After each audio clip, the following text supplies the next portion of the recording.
What's going on, guys? So today I was walking around my tortoise enclosure, checking them like I do every day, and it looks like one of the sulcatas began looking for somewhere to lay her eggs. And it looks like the tortoise is actually digging right here, and she already has a nest built pretty good there. So it looks like she's probably gonna start laying within the next hour, hopefully. She already has a pretty nice hole, and it looks like the one that's laying eggs is Popeye, one of my female sulcata tortoise. Well, obviously it's a female sulcata tortoise, but Crush is right here. He's the daddy. He's watching over her to make sure that she's good. Not actually, because tortoises aren't really parental or community creatures. You know, he's not actually looking out for her or anything. He's just here because he likes this spot, I guess. Not because she's here or anything. But yeah, anyways, we're just gonna have to give this girl some time, let her lay her eggs, and we'll go collecting them as they come out so that she doesn't crack any of them. Popeye is actually starting to push out the eggs. Whenever you see her head go in, that's actually her pushing out some eggs. I mean, that doesn't mean that there's an egg coming out every time she pushes, but that means that she is pushing, and you know, she's trying to get all the eggs to come out of her. Let's see, so far she's laid 2 eggs. This one usually lays between 20 to like 24 eggs. So there's the next one. So I don't know. Let's make some predictions. How many do you think she's gonna lay? 20. 20? That's kind of low. I mean, it's possible. I'm gonna say I want to say like 22 or 23, but I want to hope that she fills up this container, so I'm gonna just say 24. I hope that she fills this up. I mean, I hope she fills up 2 containers, but hopefully she lays 24. I'm thinking more like 22, 23 though. So yeah, the reason why I collect these eggs is because, first of all, if they were to be left in the ground, they wouldn't be able to hatch out naturally here in Florida because the weather, it just rains too much and it kills the eggs. There is a possibility that they'll hatch, but it's much lower than if they were to be incubated. So I always collect the eggs to make sure that they all hatch out, all the fertile ones at least, because if they're infertile, they won't hatch out regardless of how you take care of them. The other thing is that predators could come and eat the eggs. I've had tortoises nest in the same exact spot literally the day after, so they would crush the nests. And something that people ask me a lot is, why do I do it? Why do I collect the eggs while she's nesting, not after she's nesting? The reason I collect it as she drops the eggs is because they actually destroy a lot of eggs as they're covering them up.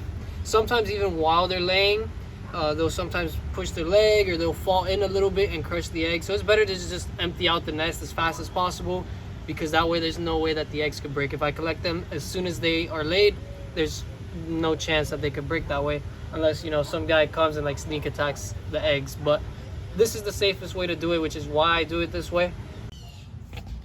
There we go. We got 3 other eggs in the chamber.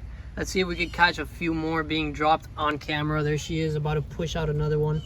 Here it goes. Bam. 4th one right there. It looks like she's coming close to filling up the container. Only 5 more eggs before she fills them up completely.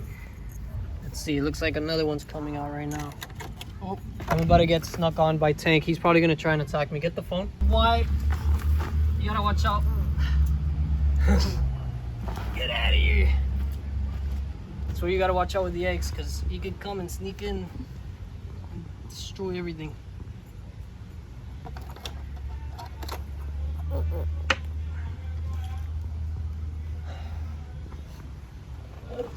Yeah, he's been pretty active today. This morning he's been breeding all day, and when they don't get a mate, they get kind of aggressive. So he'll start running around. He'll try and mate with the females aggressively, like bump into them. He'll try and ram the dog. He'll even try and ram me, as you just saw right there. So this is not good.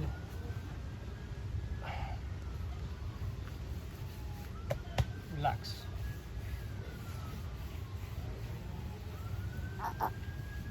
Just popped out another one. Mírate el zapato. Yeah, I know. He covered me in dirt. All right, it looks like we were both wrong. She's laid more than 25. Bueno, I can see 25. ¿No te hace falta otra cosa de huevo? Yeah. Some of them would dig a very small nest and lay a lot of eggs, and obviously, you know, they'll destroy those eggs. if they can't fit it all into one nest. And there's others that will dig a huge nest and lay a small amount of eggs. So it all really depends on that specific tortoise. And as I go breeding them, I do realize and I notice which one's the one that lays the one that digs the nest wrong and she'll destroy the egg. So I'm usually more cautious about those tortoises.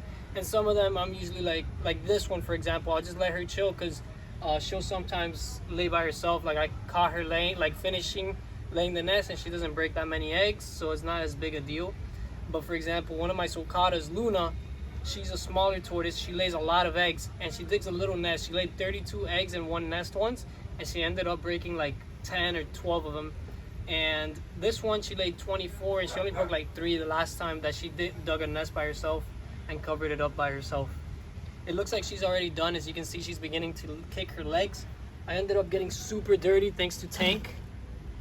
Usually it's a lot easier than this. I also didn't have gloves in time this time. She was already popping out eggs, so I just got in with my bare hands, but you know, it's not a big deal. I just washed it off. We ended up collecting a total of 25 eggs that we're gonna go ahead and put in the incubator now. So make sure you guys stick around so you can see how all that works. So now she's gonna begin covering up the nest and she'll make it look as if she was never even here. That's why I check the tortoises, because it's a lot harder to find the nest once they're already covered. These guys are very good at hiding their nests. All right, so it's time to set up the eggs. The first thing I like to do is write down the date. So today's April 3rd. So I'll just write that there with the white Sharpie so that I can see it. Take this off right here. And tape it to the side just so that I can see which clutch this is. And that way I can keep track of what's hatching when. Because if this is laid April 3rd, I know that they should hatch out around July 3rd. The next thing to do is to get a bunch of vermiculite. Put it in here. What I do is I get a little bit of warm water and spray it down. I've already done this a lot, so I know by feel pretty much how much water to add. So I like to mix it around. And the way that you know whether or not this is good is you squeeze it like this. And when it comes out clumped up like that, that means that it's good. You don't want it to fall apart and you don't want it to take water out. When you squeeze it, you don't want any water to come out and you want it to keep its form at the same time. So that's how you get the perfect vermiculite.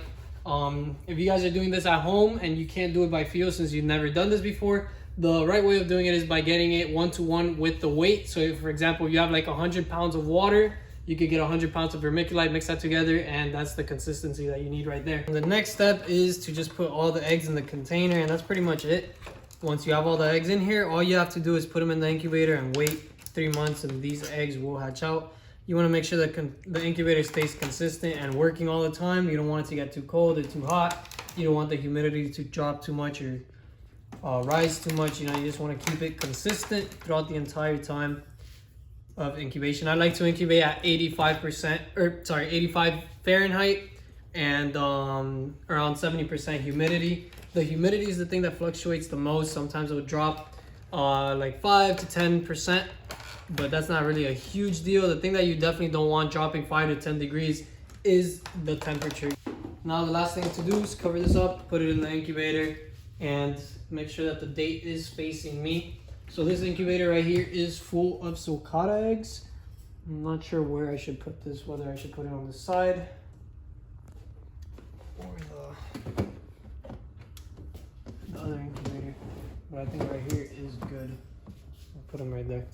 So as you can see, I have a lot of tortoise eggs this season. These are all sulcata eggs right here, and these are all redfoot eggs right here. I'm thinking that by the end of the season, I'm gonna fill up all the racks. This one's probably gonna, you know, be like up to here, and I think we're gonna have the perfect amount of space in the incubator for this season. Although for next season, we might run a little bit tight because I've expanded a lot this season. I've not shown a lot on YouTube, but I've gotten a lot of animals and I'm starting a lot of breeding projects. So hopefully these incubators are gonna be full, and maybe I'll be able, or maybe I'll need to get another one this size, or I could get one big one to expand. But yeah, that's pretty much it for today's video. I hope you guys enjoyed. If you did, make sure you leave a like. If you didn't, feel free to leave a dislike. Leave some comments, make sure you subscribe, turn on post notifications, and have a great day.